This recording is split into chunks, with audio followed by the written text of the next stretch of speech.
Rival Stars fans, welcome back. We're gonna hop into live events here today. We're gonna do divisions 1 through 2. In fact, I'll be doing all these events, so you guys will be getting several videos over the course of a day or days or however I decide to organize it. So we have a new 2-year-old that's not ready to do anything, or 2-year-old, 2-star horse, not 2-year-old. I mean.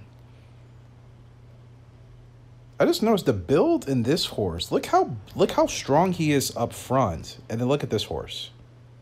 That's not just a coloring or texture thing. Like, that's actual, like, you can see the difference.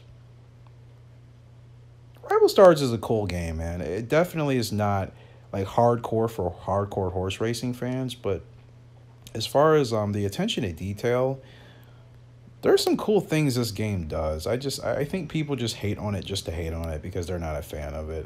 Like, the criticisms that I see that don't actually come from, like, legitimate criticism. It's just like, well, I don't like the game.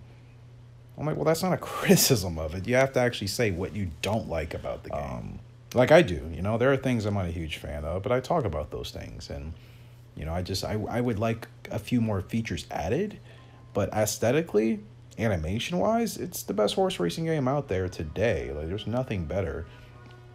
Every game, I think, has its pros and its cons, right? Rival Stars here, awesome for its aesthetics, its animation, all of that. Gallop Racer, for those of you that know about that, to me is the best overall enjoyable horse racing game in regards to how that game's layout is with the racing, your scheduling.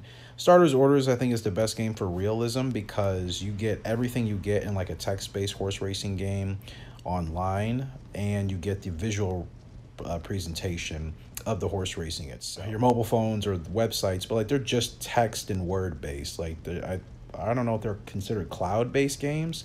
You know what I mean? Like, there's no visuals, there's no graphics, and that doesn't appeal to everybody, so that's fine.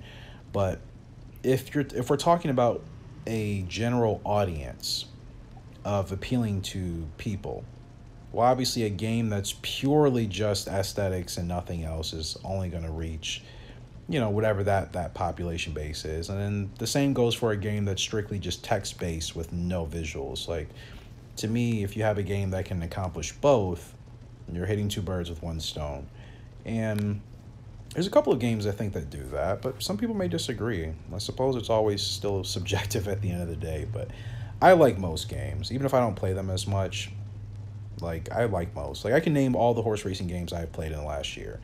Rival Stars, all the Gallop Racer series. That's like 6 different titles. Pocket Stables, Champion Horse Racing, Horse Racing Manager 2, Final Stretch, you know, Horse Racing Sim. I've played quite a bit of horse racing games, so they all have their pros and their cons. Obviously, I don't think any one of the games are perfect, not at all. I couldn't say any one of the games I play are perfect, and not even close, but they all have their pros and cons, some for better, some for worse.